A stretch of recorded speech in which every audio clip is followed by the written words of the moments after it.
what are the ways probably that if you're not truly, mercury poisoning is one thing, but being affected by toxicity and that toxic burden could change, from person to person, their ability to eliminate some of that. But what are some of the symptoms people would look out for, especially if they do have mercury amalgams and are saying, wait a second, am I being impacted by this? How do I even know? Yeah, so let's take just sort of generalist first and then talk about amalgams. Maybe we can, say, well, this is a little bit more fish-based, this is a little bit more amalgam-based. So generally, like the top two things are anxiety and fatigue. So anxiety, and this comes from a lot of toxins, but mercury is really good about it, is their impact on the glutamate receptors in the brain. So in the brain, you've got 80% of your neurotransmission is between the excitatory glutamate and the inhibitory GABA. Glutamate makes you up and on it and have memory, but with that comes fear, and chronically grating fear is anxiety. GABA, on the other hand, is cool and chill, and it's your Zen neurotransmitter. And in your autonomic nervous system, that's your central, but they directly impact your autonomic, your sort of background nervous system that's controlling, where you put resources, what you prioritize. So the glutamate goes with your sympathetic autonomic, which is your fight or flight. So too much glutamate activity and your fight or flight. Not enough and you're a little dull. GABA, on the other hand, is the parasympathetic side. It's influencing parasympathetic, rest, digest, repair, regenerate, detoxify, all the regenerative side. So the mercury is making you sort of like jacked up and stuck on that side. Now you're not repairing it all, and so you're starting to fatigue. You're winded, you're wired but tired. But there's a couple other reasons you're fatigued. Right at a cellular level is mercury's direct ability to impact the mitochondria. Mitochondria are the power plants inside every cell. They're what make the energy, and they're very delicate inside. They have a lot of oxidative stress going on because they're where respiration happens. So you're feeding in oxygen and you're burning the wood in there. And so the carbon substrates are coming in, the oxygen's coming in, and you have this big antioxidant system to keep that under control. And the mercury comes in and it knocks out parts of that antioxidant system, so the mitochondria burn up. And so they're not making energy anymore. In fact, they're making free radicals.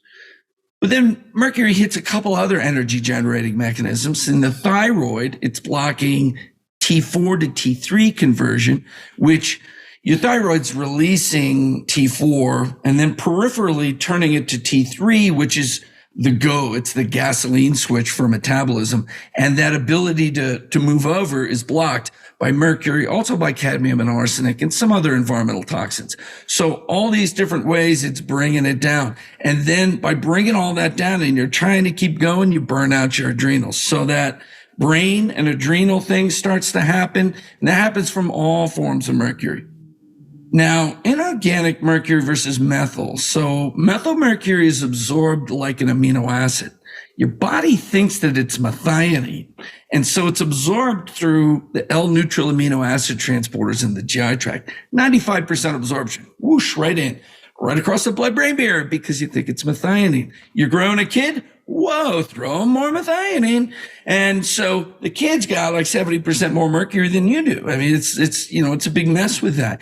It's a little less toxic at a cellular level. I mean, it's definitely less toxic than inorganic, but it goes everywhere. It also comes out pretty easily, but when it goes through the liver into the bile, it gets reabsorbed. So you need some way to shunt it off.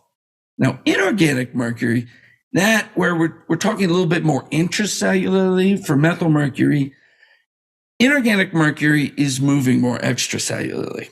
Now, first, it comes in as a vapor off your amalgams. 80% absorption into your lungs, goes everywhere, can go right across the blood-brain barrier. But it doesn't last long like that, and then it oxidizes when it runs into catalase, an antioxidant enzyme, and it oxidizes or rusts into inorganic mercury.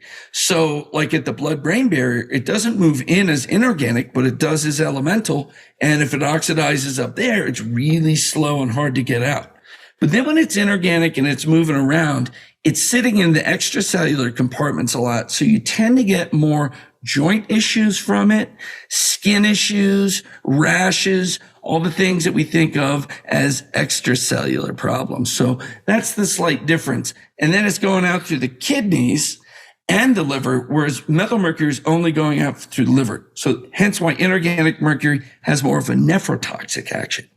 And then that nephrotoxic action, in fact, every aspect of the toxicity is synergistically increased by presence of endotoxin. Endotoxin, we call an inflammagen. It generates inflammation. It's parts of bacteria, not all bacteria, just parts of their cell membranes that your immune system recognizes and thinks are whole bacteria, and they think it's an infection, and they wind up inflammation. And where do you get these little parts? Biggest source is leaky gut. Leaky GI tract, inflammation in your GI tract, parts of that are going into solution. But then there's a couple other ones that we don't think about as much. Chronic UTIs are very acute spikes in endotoxin. And the big one we miss is periodontal inflammation. So this is part of that oral systemic. Obviously, having amalgams is a big oral systemic problem. You'll talk with dentists about, root canals, cavitations, but just periodontal bacterial overgrowth and inflammation gets a lot of this in. And there's great correlations between heart disease and depression and periodontitis. And then the last source is overgrowth in the nasal cavities. So keeping nasal oral hygiene and GI health is huge towards stopping the toxicity of not just mercury, cadmium, arsenic, lead, but everything, because that inflammation turns down detox.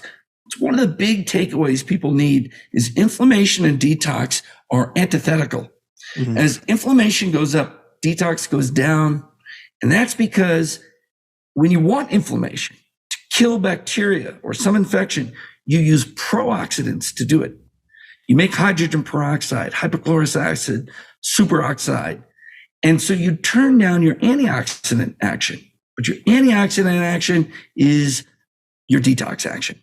And so those two go together. So mercury toxicity, brain, energy, methylmercury, more fluid, more intracellular, inorganic mercury, more extracellular, kidney, joints, skin, and all of them bad. Yeah.